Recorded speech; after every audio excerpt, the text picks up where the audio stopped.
Okay, hello everyone, Clarke Towson here. I'm the CEO of INTJ Billing. This is my last day in this office here in Soy 61, this temporary pop-up office. And I thought that I would make a video now. After this video, I'm going to pack everything up and start leaving until next time, until I come back next time. But I thought in this video, I would talk about the lessons learned working here on location in Soy 6, Pattaya. So, as I said, after finishing this video, I'll be packing everything up and moving out of this temporary pop-up office. It really has been a fascinating learning experience working from this location, having a top-down view of the goings-on in Soy 6. I've really observed a lot. Really observed a lot from working here. So what have I learned here working on location that I would not have learned had I not rented this room and created this pop-up office? Well, there's a number of things in my list here that I'm going to go through. Some of them might seem very simple, but they're very important, right? These are important things that I didn't know before I came over here and rented this office. So, number one, the fire escape door. Okay, the fire escape door is unlocked from the inside, so you can easily get out. But as soon as you close it, you can't get back in from the outside. Now, I didn't know this before, and I assumed, again, there's that word again, assume, that I'd be able to bring the girls up by the fire escape, bring them to the room to do the KYC process and the hot wallet creation, the Bitcoin hot wallet creation process. But I can't do that. They've actually got to come via Soy 6 through the front door of the Queen Vic and then be directed up to my room. Now, why is that an issue? Well, potentially that's an issue because the staff at the Queen Vic, once I get this going, even in the future when I come back here, and I've got people coming up, every one of those people are probably going to ask a question of the bar staff, such as, oh, look, I'm here to see Mr. Clarke. And then they'll have to direct them up. Now, the staff might get sick of that, right? Now, I have let them know that I've set up a pop-up office here in this location, but I know for next time when I come over here and when I'm working directly with the bar managers and sex workers are coming up here, I will know to let the staff know that, hey, you're going to be asked this question probably multiple times a day. Here's the answer. I'm sorry for the inconvenience. All right. Number two, it only took a few days for the ladyboys in Soy 61 to understand that I was working here. Right.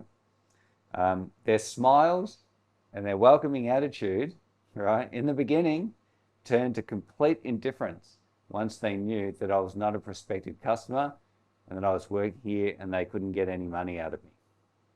How about that, eh? All those Thai smiles turned to complete indifference. All right?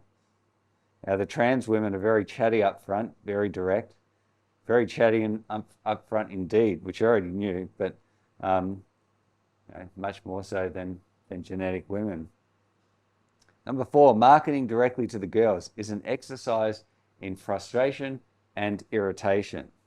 I simply must go through the bar owners and the bar managers in this location in order to achieve my goals. I can't go directly to the women. Yeah, it's just too frustrating an exercise. It really is. Okay, number five, the room here is quiet enough to work from and achieve the goals that I have for this pop-up office. Right? I was worried before I came over here. I thought, oh, the room's probably going to be too loud. It does get louder at night, of course. There is a lot of noise within this location. I haven't been sleeping here in this room at all. I've just been using it purely as an office. So again, once I come back to this location, I'll continue doing the same thing. I won't use it to sleep in the room. I will maintain a separate apartment and use the pop-up office here if and when required in the future. Number six, I know the price of renting the room for 7 full days. It cost me 5,050 baht. could have got it a little bit cheaper. If I had it paid in cash, I paid on my credit card.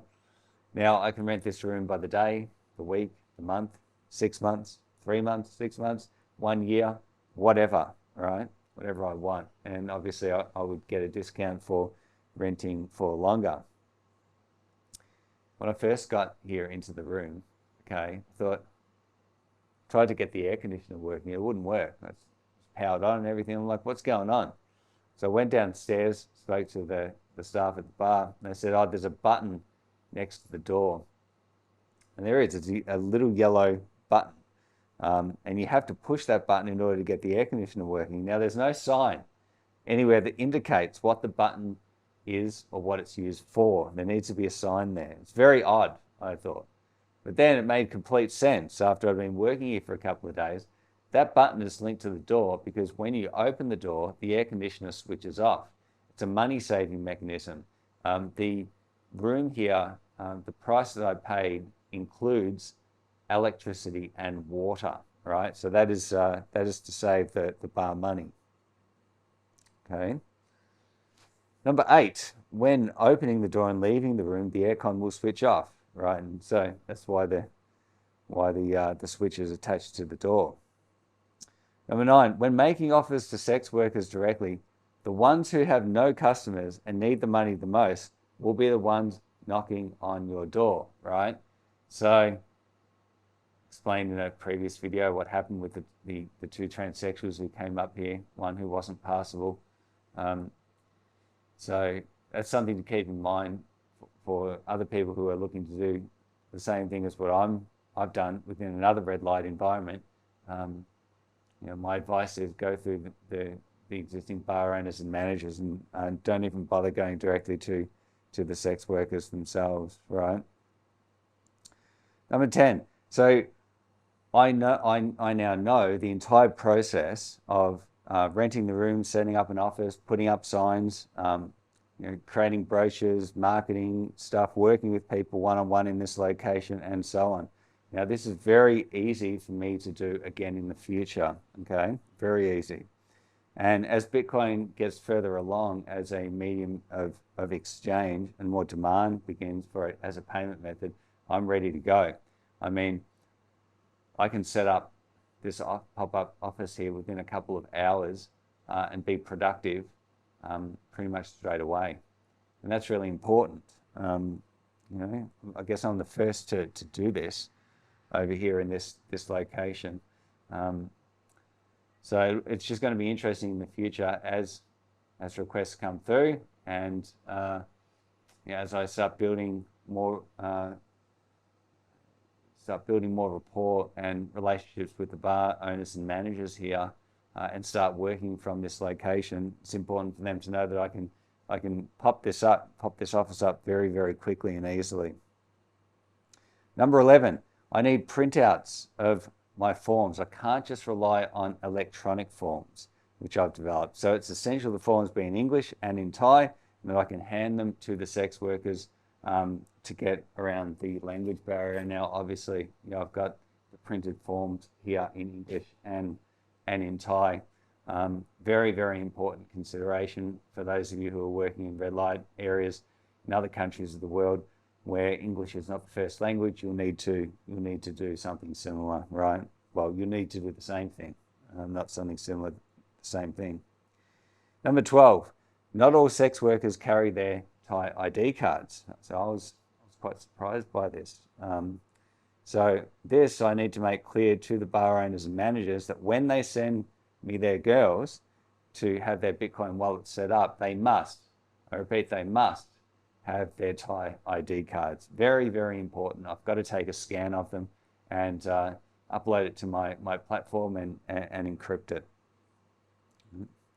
Number 13, peering down out of this window. It's been amazing seeing the vices, all right? Drinking, smoking, whoring around. So it's all addictive for both the girls and the clients, all right? Now, that's not a moral judgment. I'm just saying, right? I've witnessed a lot of behavior here on location that some of which has made me go, oh, look at that, And just seeing odd things, right? example, give me an example, Clarke. Well, that bar there, which is Tomcats. So a woman would walk out of Tomcats bar carrying 2 beers, right?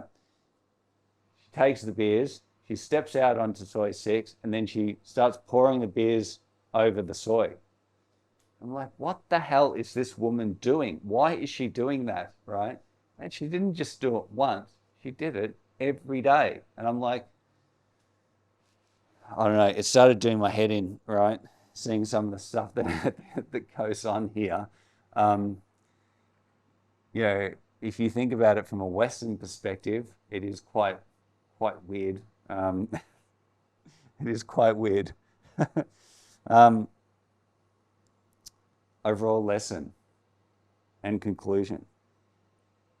It's very early, okay? It's very early. The conversations I've had with people, the blank looks on their faces, they're trying to understand what I'm doing, why I'm doing it, what the benefits are, how it makes money, etc. Once again, I find myself doing something years earlier than others and having to go through the motions of explaining things to people. Now, making these videos has been my way of leveraging my time and my effort so that I can do the explaining whilst I sleep, right? Or do the explaining very simply and easily by sending people a link. Hey, check out this video, all right? What happens now, right? What happens now? Well, now I do this. I say this. I look at the date and the time. Well, let's talk about the date because the time's not all that important. It's the morning here in Pattaya, 10:19 a.m. But what is the date? Today's date is Monday, the 7th of November, 2022. Okay, remember this date. Remember this video. Okay, as today concludes my work on location here from this pop-up office in Soy 6 Pattaya.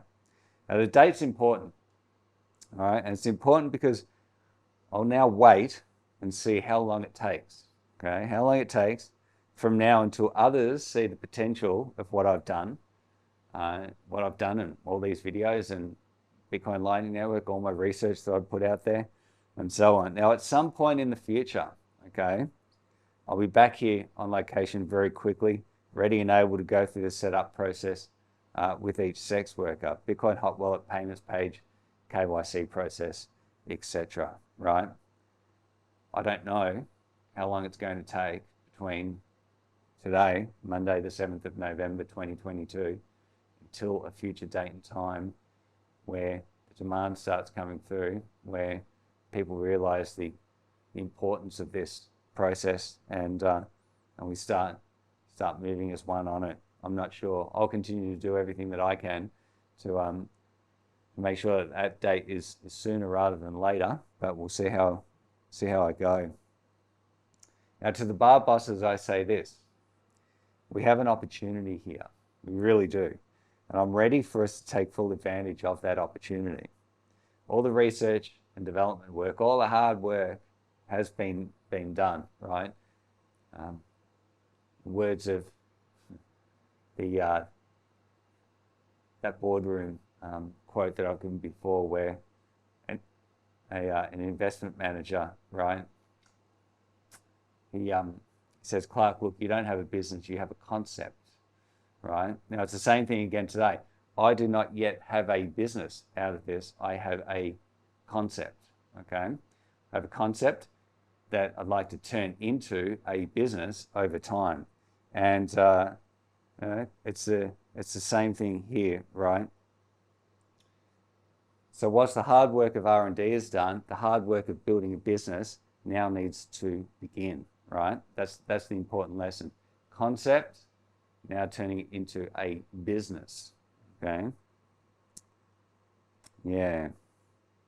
So, bar managers, as I say, I'm ready. When you're ready, please let me know. We'll continue this work together. Now, the internet will look back on these videos and see that I had the foresight and the insight to do this in 2022. Bitcoin is for everyone. That includes sex workers and their clients, and it includes the bar managers and owners within this location as well, right? So that's it. from me here today in Soy 6. This is my last video that I'll make from this location, from this pop-up office. The next video I make from here will be when the bar bosses and I work together to get all their sex workers set up with Bitcoin hot wallets. That's when I'll be back here on location, renting the office again, popping it back up again, all right? So I'm going to go and pack everything up now, and I'm going to head back to my condo and continue my work on the white paper, right?